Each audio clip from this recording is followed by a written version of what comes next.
Welcome to the Insurance Revolutionized podcast brought to you by Success Without Sacrifice.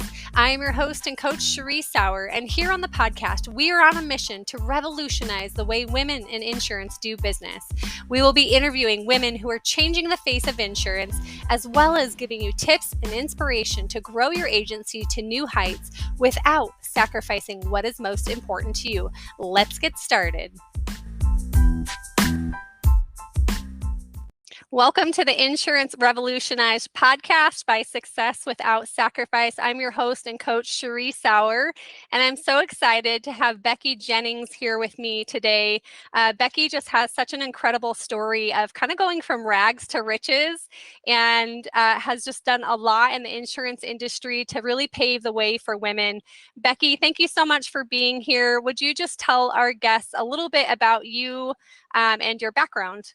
Well, thank you for having me, and I would be happy to share about my background. So my name is Becki Jennings. I am the owner of Jennings Insurance Group. Lake of the Ozarks, Missouri is where we're primarily located. We have in our office, we have 7 employees.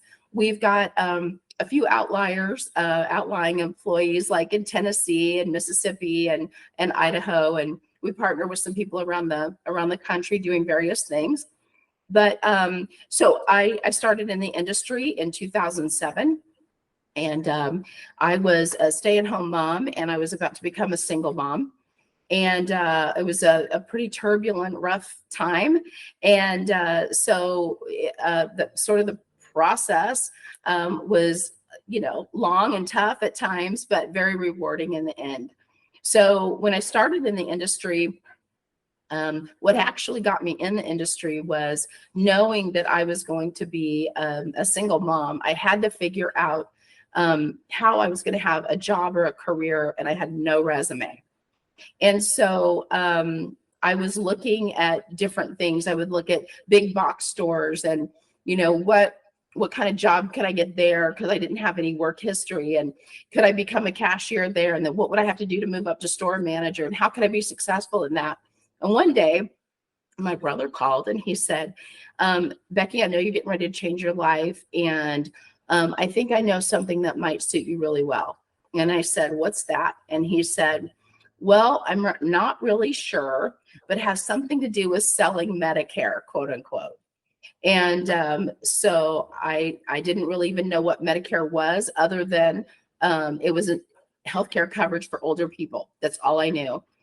And I didn't know anybody on Medicare, didn't know a person in the industry, not even in insurance, really. And so at that time of my life, you have to realize that I had gone through a very difficult time.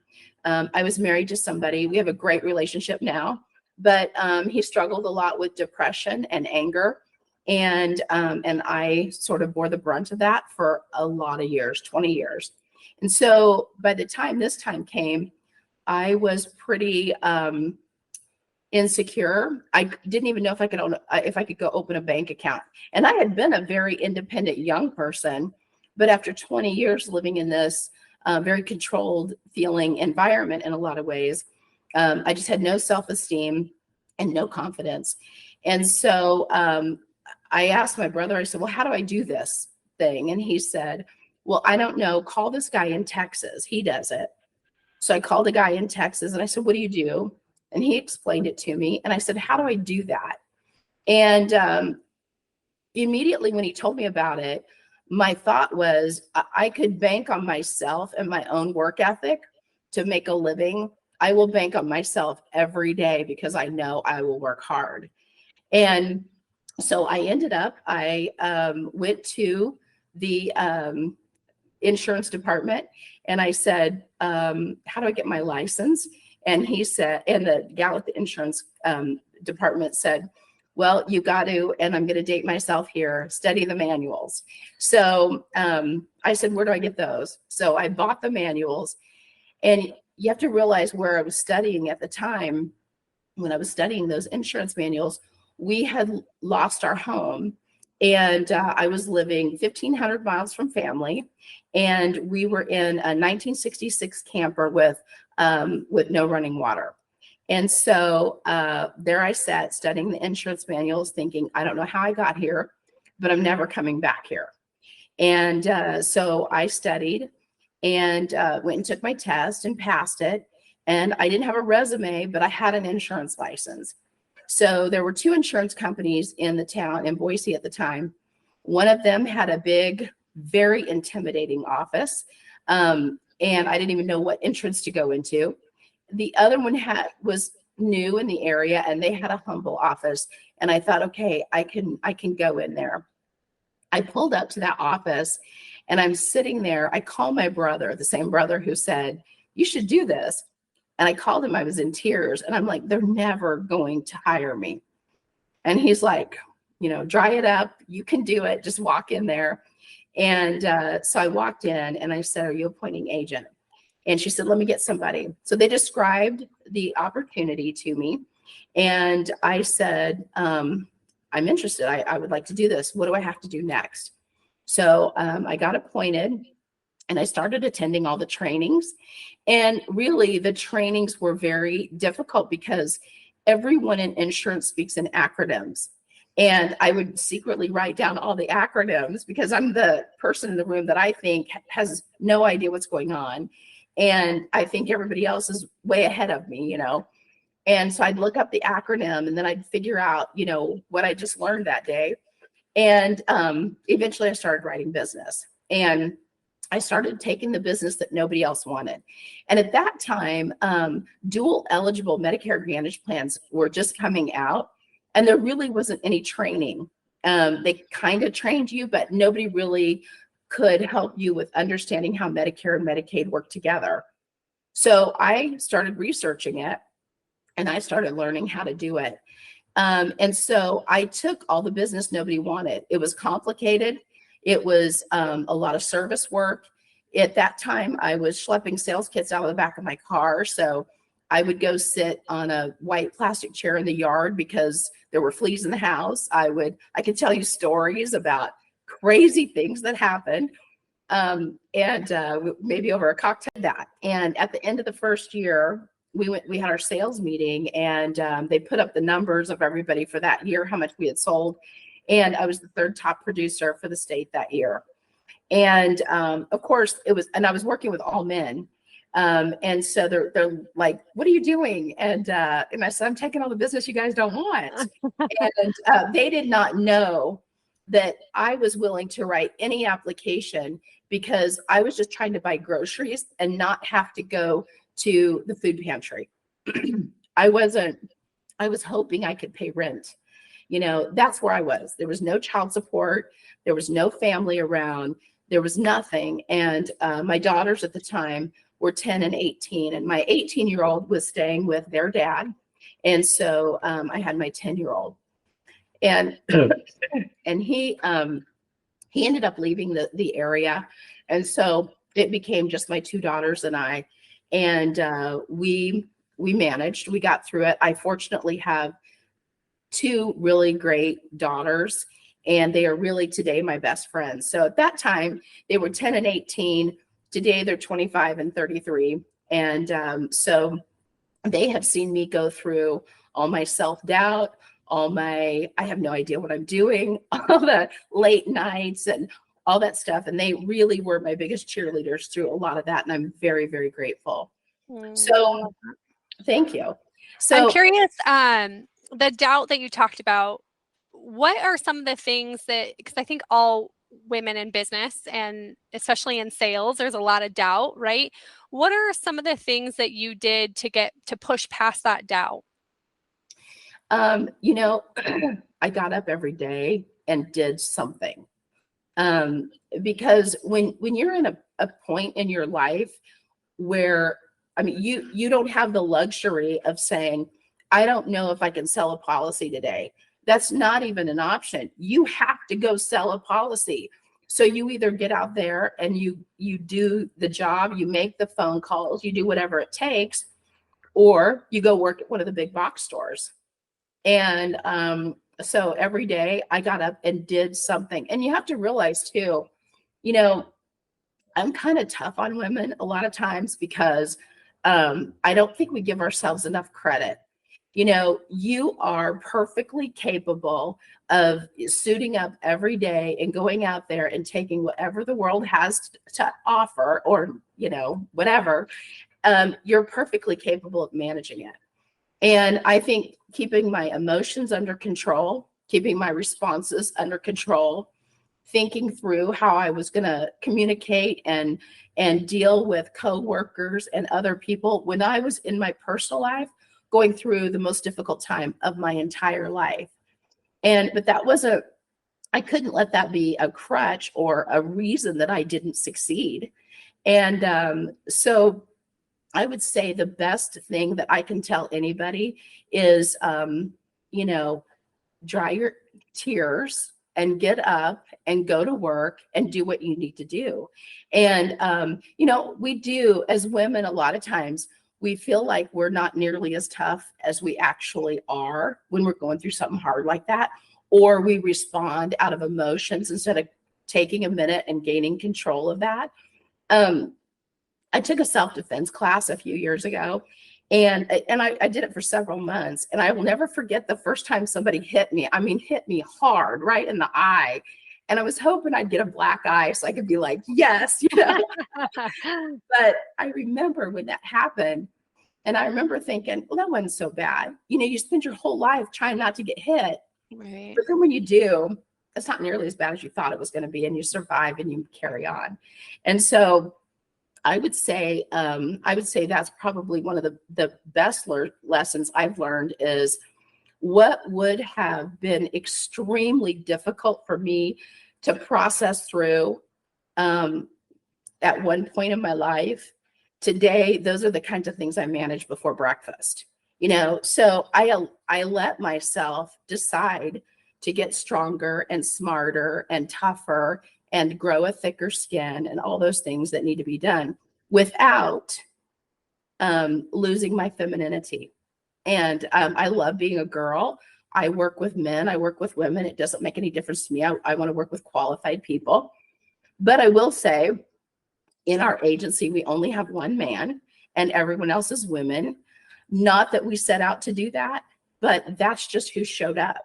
So, you know, you attract people who are like you. And if you're attracting the wrong people, maybe you need to look in the mirror and make some changes. Those are hard things to admit to. Yeah, you know, absolutely. it's a growing process.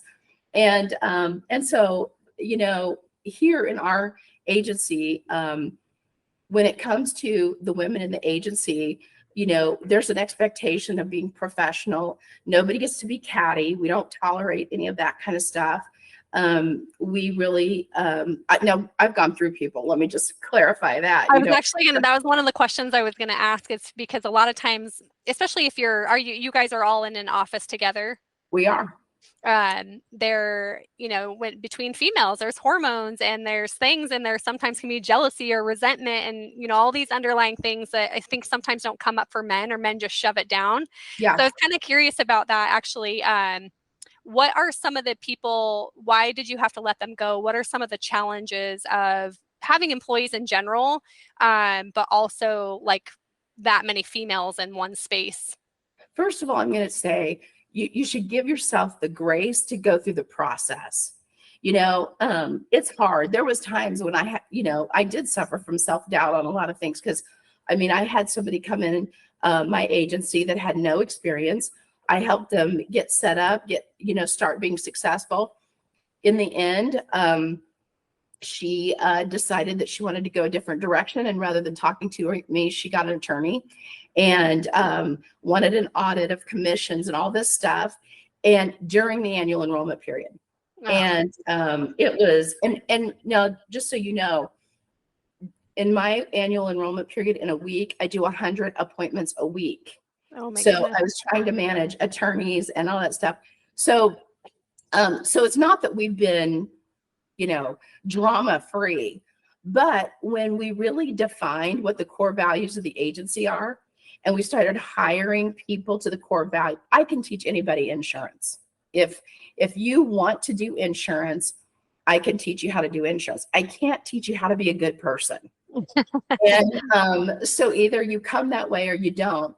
And if you don't come that way, what I learned is the ones who fell away, they either couldn't rise to it because they were not capable personally. They had a lot of other stuff going on or what have you, or their core values didn't match the core values that are here. And once we really defined those, and we started hiring to those, that was a game changer for us. And the team I have now, I would fight a dragon for. They are very good. And even though every day is not perfect and we arm wrestle through things, we don't always all agree, but we all approach things in a mature way. And we give each other, I'm going to say that word again, we give each other the grace to have a bad day, a sick kid, whatever it happens to be. And we just kind of make up for it along the way. And I just am very fortunate, but it didn't happen for me that way to start out. I had to go through a lot of stuff, which really makes me appreciate now so much more. So Yeah, I was going to ask when did you go out on your own? Because you started with a company and then you went out on your own and now have your own agency. Is that right? yeah, so when I first started, I was not an employee. I was 100% commission. Okay.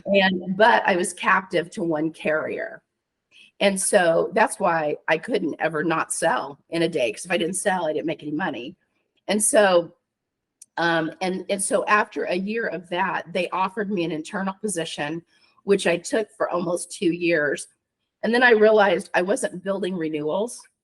And I realized how much I like renewals. And so I built my pipeline, and then I jumped ship and went independent in 2010. And then in 2011, I moved to Central Missouri and opened the agency here in 2011. And so it was a process, which was probably really good because it gave me an opportunity to really learn the industry inside and out. And, I look at people today who are starting independently, like just working on their own without a lot of, resources and things like that. It is very tough. It is a hard, there's a lot of complications to it. A lot of people have a lot of different things going on. And so, but 2011 is when I opened the agency here, and I started the business in 2007. Okay. Very cool. I'm curious, what are some of the pros and cons of being a captive agent versus having your own agency? Leads. When you're captive, you get leads. Yeah, because when you're a captive agent, the leads are just coming to you, right? Exactly. I would love to talk about that for a second.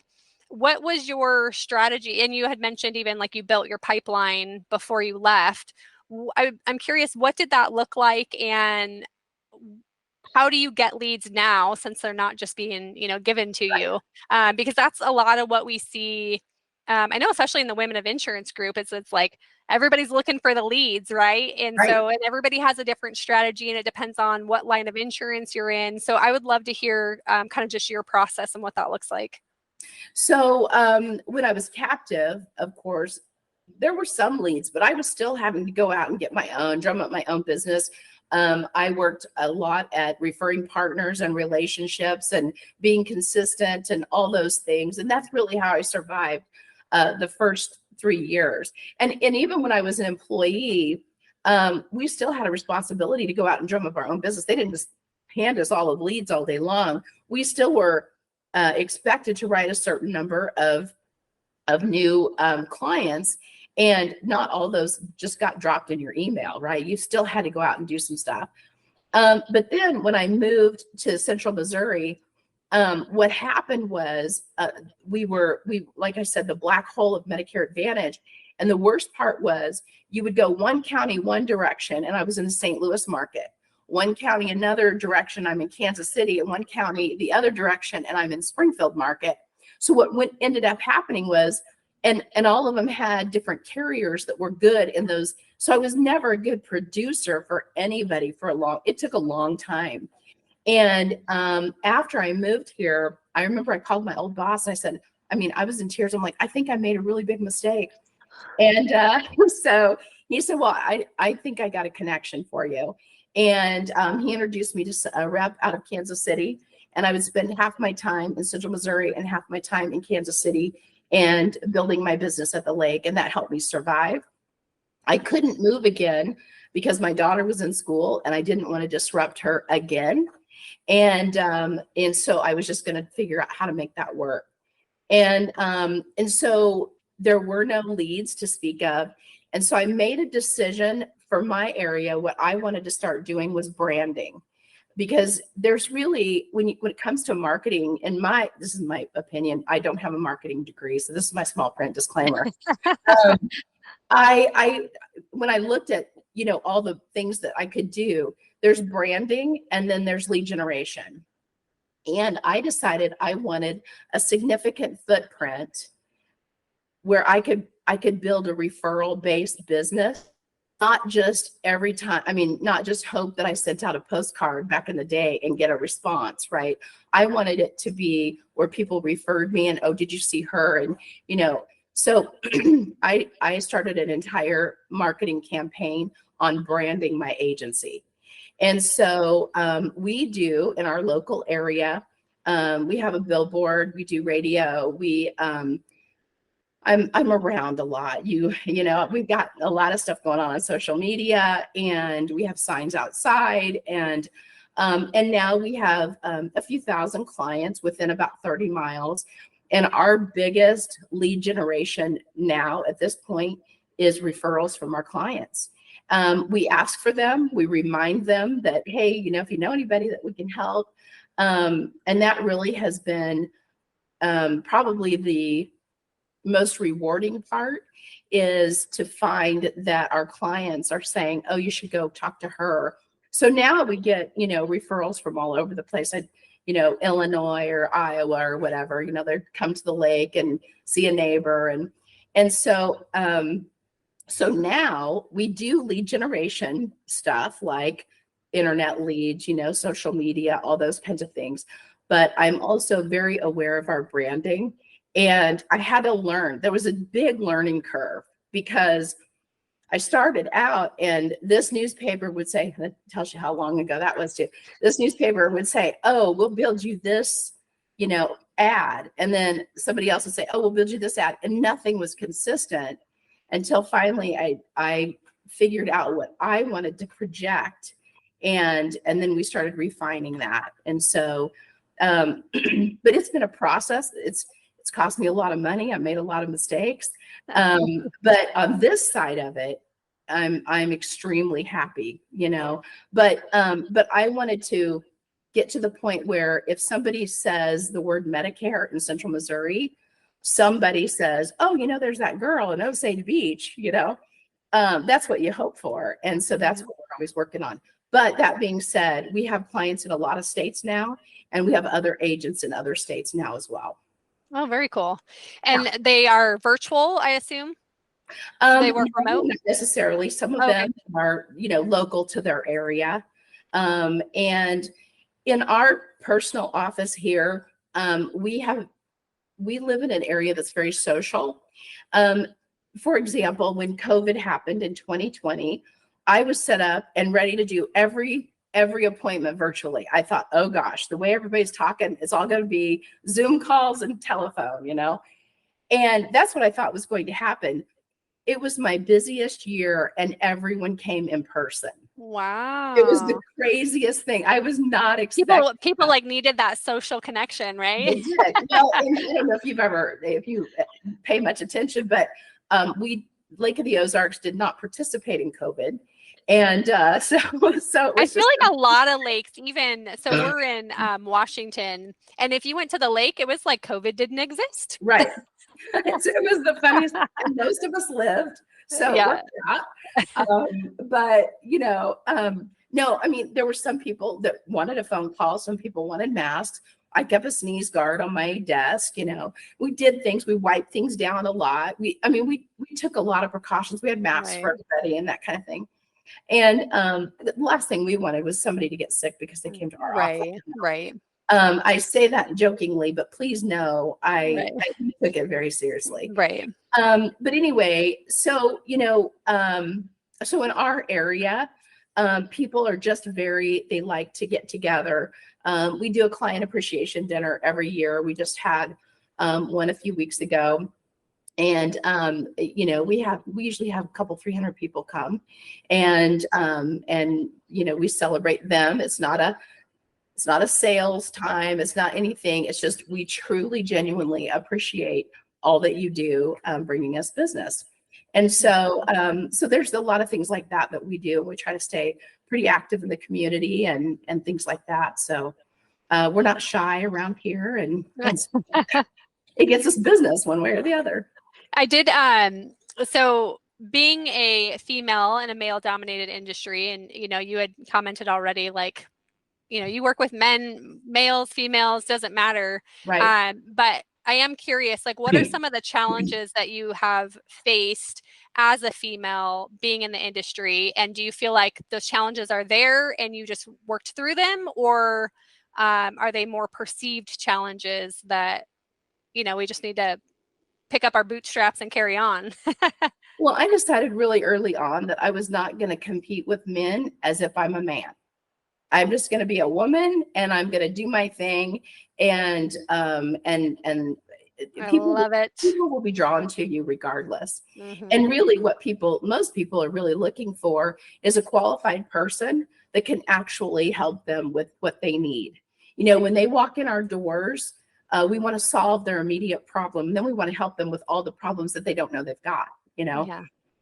But, one of the things that I would say, especially when I was out, schlepping sales kits out of my car when I first got the office, and I was just really by myself.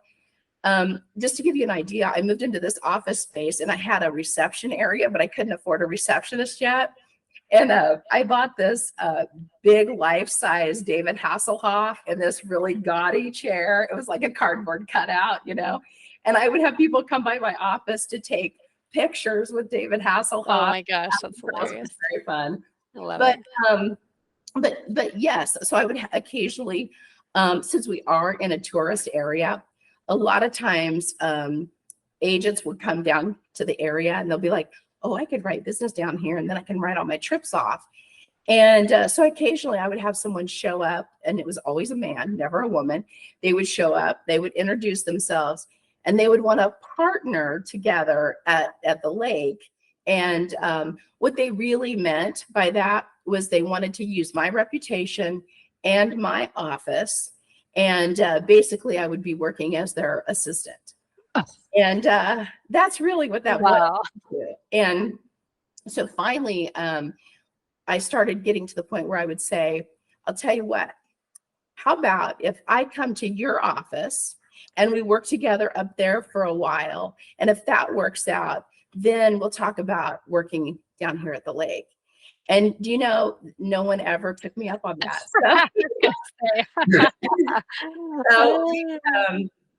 So that's probably one of the things. I remember going to, I was with an association that I belonged to, and we were going to see representatives and senators and stuff. And I was with a group of all men, and one of the older guys looks at me, he goes, oh, Becky, would you take notes? And I said, is it because I'm a woman? Well, then he's like, of course I took notes. I'm like, I'm just kidding you, but I was making a point. Right. I did take notes, and it was all good. But I just wanted to kind of remind people, look, I'm on your same playing field. We're, right.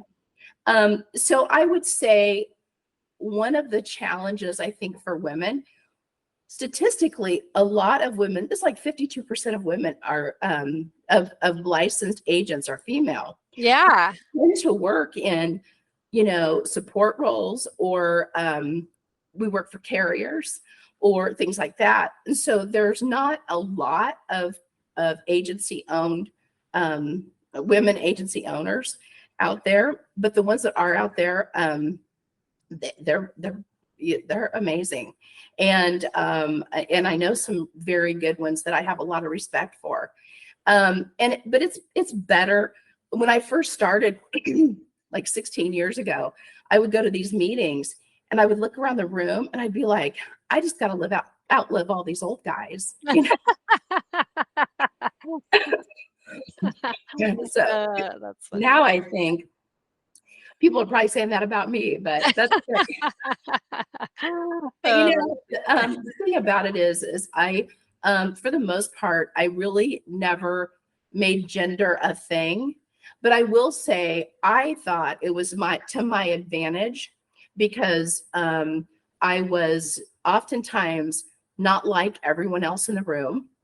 And a lot of times clients will gravitate toward a female, especially older clients, where sometimes I would get people would call into the carrier and they would say, I only want to talk to a female agent because they didn't want a man coming into their home. That makes sense. So and what happened for me was I've never felt like being a woman was to my disadvantage. But that being said, I didn't come naturally with a thick skin. And so I would get intimidated easily or, feel like, oh gosh, I don't know all the things I'm supposed to know, or didn't want to come across too strong or too weak or too whatever. And finally I just let all that fall away. And I just decided I am who I am, and I do know my stuff, and I'm perfectly capable, and and there's a lot of things that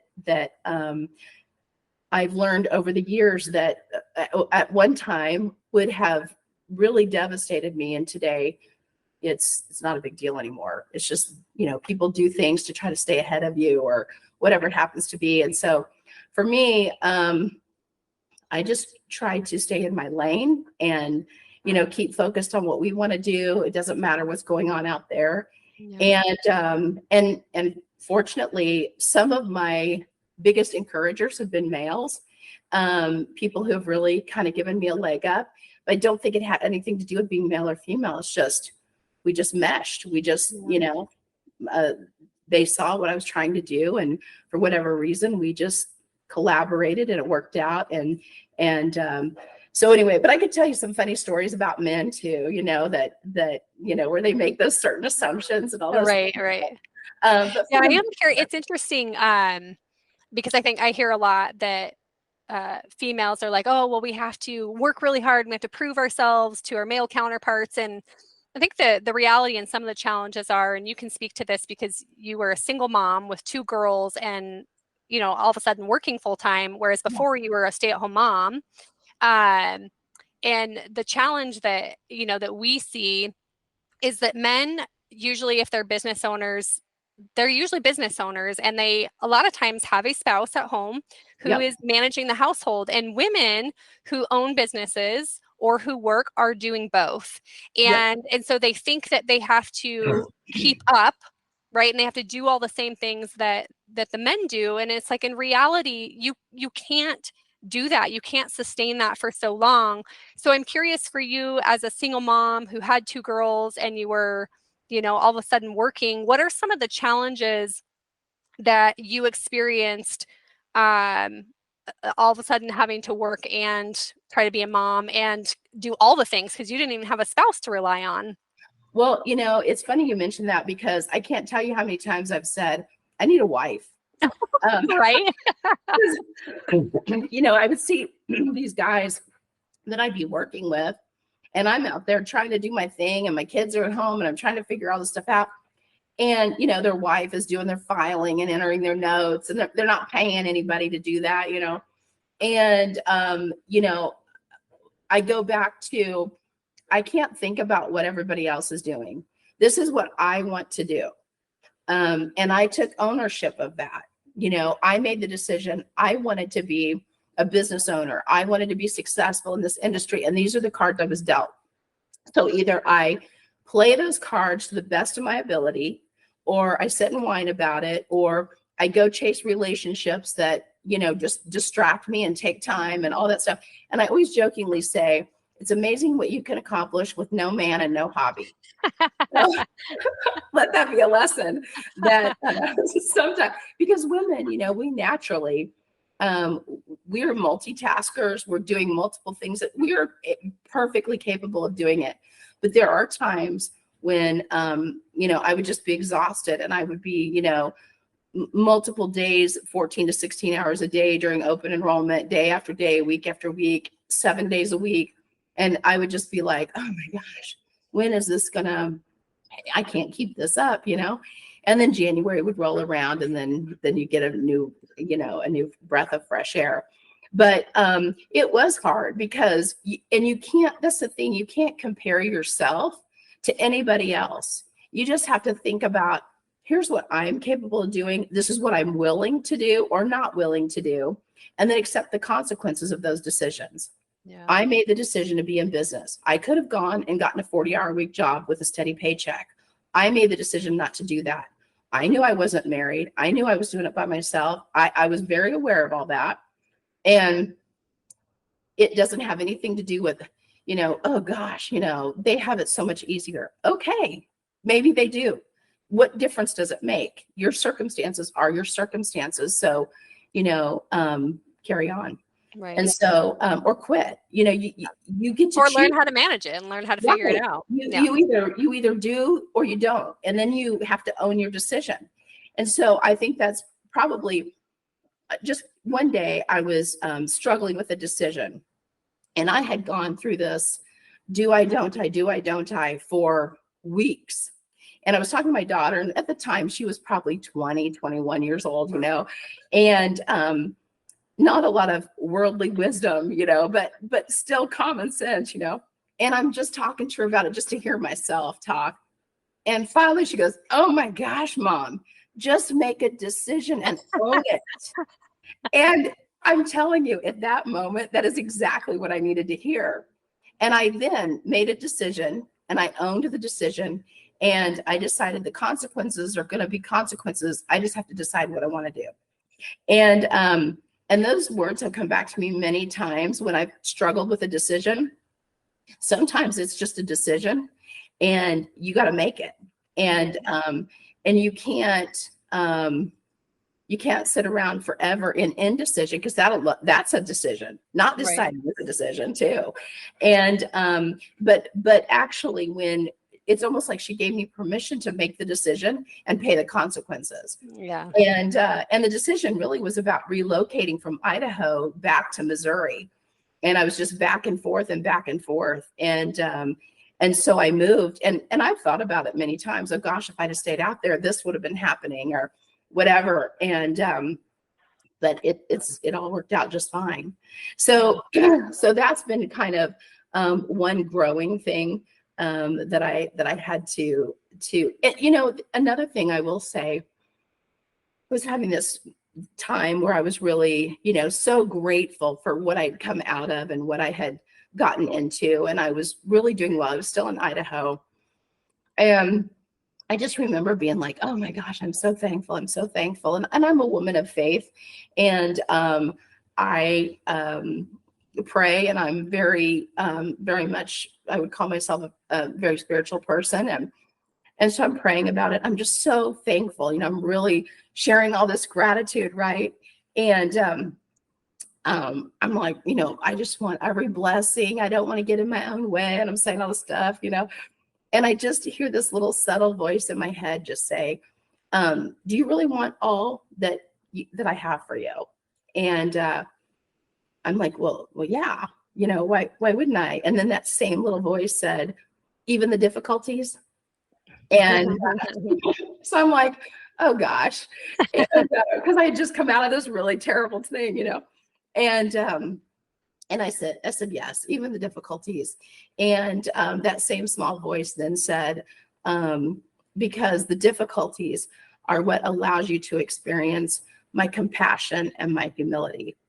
And so that really was now, I make every decision with all the facts. I try to take emotion out of it. I try to do right every time. I try not to fly off the handle or do things impulsively.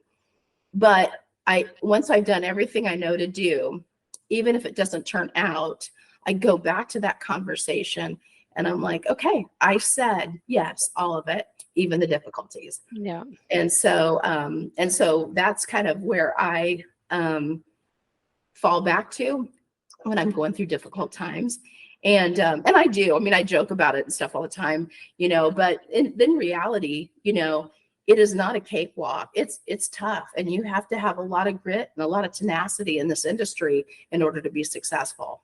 Yeah, one thing I wanted to say as we wrap up here, that we were talking about before we hit record, and you said, yeah, I was an overnight success in 16 years. Right. And we talked about that a little bit, and people have this perception that it's going to be easy and that the money's going to come right away. And even if they're successful before, and then you go and start your business, you're basically starting over and from the ground up. So I'd love it if you would just touch a little bit on that, and just give that reminder that it takes hard work, and you're not going to be an overnight success, and there's nothing wrong with you if you're not an overnight success, because in reality that is not how it works. And even the people who portray that they're an overnight success are not. Even if they had worked years before or whatever they did, there's something that they did. It doesn't just magically happen. The only people that I've seen truly have overnight success are taking over their parents' successful business. So that's about it. It's hard at times, because you have competitors, you have people who want to see you fail, you have people that want to ride your coattails, or they don't realize that they could drag you down if you continue to allow that to happen. They don't want to stand on their own 2 feet, or they want to see your demise because they're jealous, or whatever it happens to be. Those things happen to all of us. Some people handle it better than others. Believe me, I've been at the end of my rope many times where I'm just like, what am I doing? And I've had people cause me a lot of pain, people that I thought I was helping, but the bottom line is, if you if you are driven to do something, I will say this: after I got a divorce, I had someone tell me, Becky, you really need to go get some counseling, because I was a little bit messed up, right? Everybody is. And so I went, and this is how I am, right? I said to the guy, I go, because I had those EAPs, where you got 5 visits for free.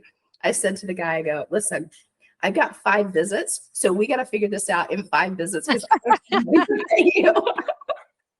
And so we did pretty well in 5 visits, but several months later, I was feeling a stirring to leave this really secure job, and I couldn't explain it. I had a great job. I had a great relationship with my people that I worked with. I lived in a nice home, all these things, but I was having this stirring.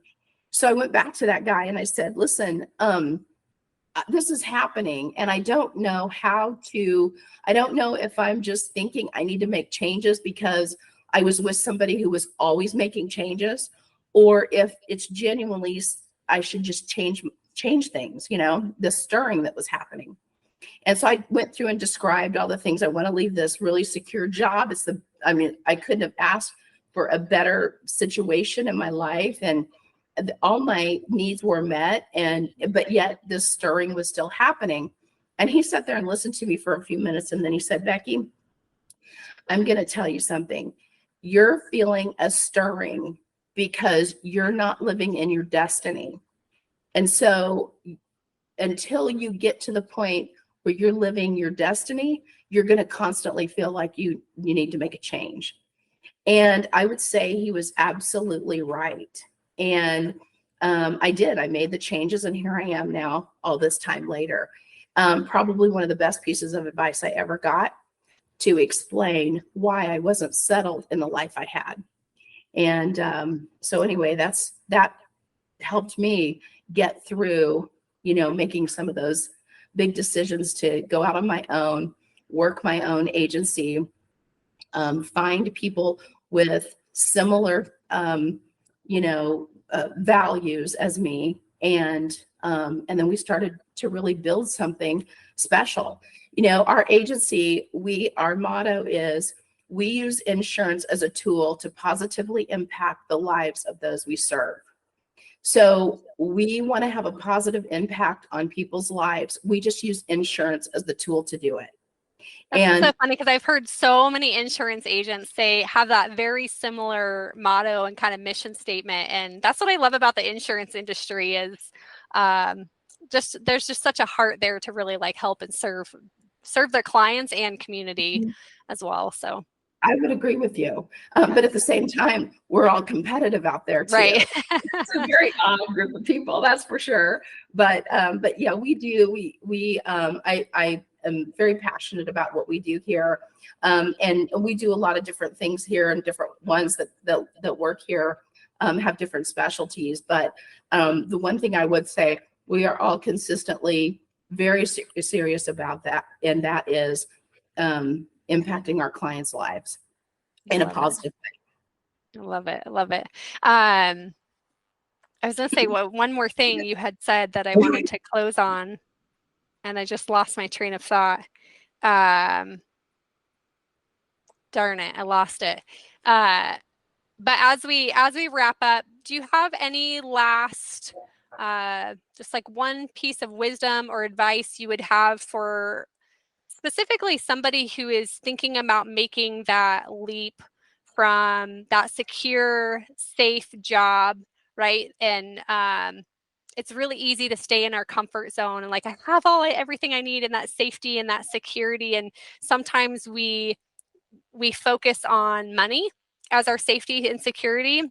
And that's something I'm learning in my own life. And you talked about faith, and that's a big one for me is God is teaching me like he is my safety and security, right? Not money. And yes, we need money to live off of and to provide and all of those things. But I would just love it if you would just speak some encouragement or some wisdom into a female who is thinking about going from her safe, secure job and wanting to start her own agency.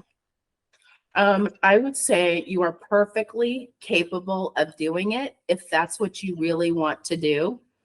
But once you make that decision, you have to work hard at it every day. You don't get the luxury of sitting back and just hoping that things work out. You have to do everything you know to do every day. And if you do that and you stay with it and you have the grit and you have the tenacity and you stay within your budget, and you have a business plan, a written business plan, those are all things that I think would be things that you need to make yourself successful moving forward. And I will say, I don't care if you're one guy, one woman out there doing whatever it is, you still for yourself should have a written business plan, and you need to get it on paper, and you need to calendar it, and you need to go by that as if you were working for a corporation who had those expectations. Yeah, that's really, really great advice, and having that accountability for yourself, especially if you are a one-person show. Right. Absolutely. That's a great advice. Well, Becky, thank you so much for being here, for sharing your inspiring story. I know that it's going to touch our guests who are listening. Would you tell everyone where they can find you, the best place to connect with you, and just how they can connect? Okay. You can go to Facebook, of course, Jennings Insurance Group. If you want to message me personally, it's Becki Jennings, and Becky is Becki Jennings. And I'm in Missouri, so that'll help you find me also. JenningsInsuranceGroup.com is our website. And you can always call us. Our phone number is 573-693-9443. I generally don't answer the phone, but if you call in, the girls will put you on my calendar and make sure that we get a call back and have a communication. You know, I will say, if there is somebody out there that you're struggling, or you just need a word of encouragement or whatever, I would love to be that person for you. You can call me anytime. You can message us, and the message will get to me. And I would be happy to do that with anybody who's starting out who's thinking about starting out, who just wants to, maybe you're doing a project and you just, want to run something by somebody. I would love to be that person for you. Oh, that's amazing. Thank you so much, Becky. You just have a heart of gold, I can tell, and I love it. And just thank you so much for being here today. Thank you for having me. I appreciate it.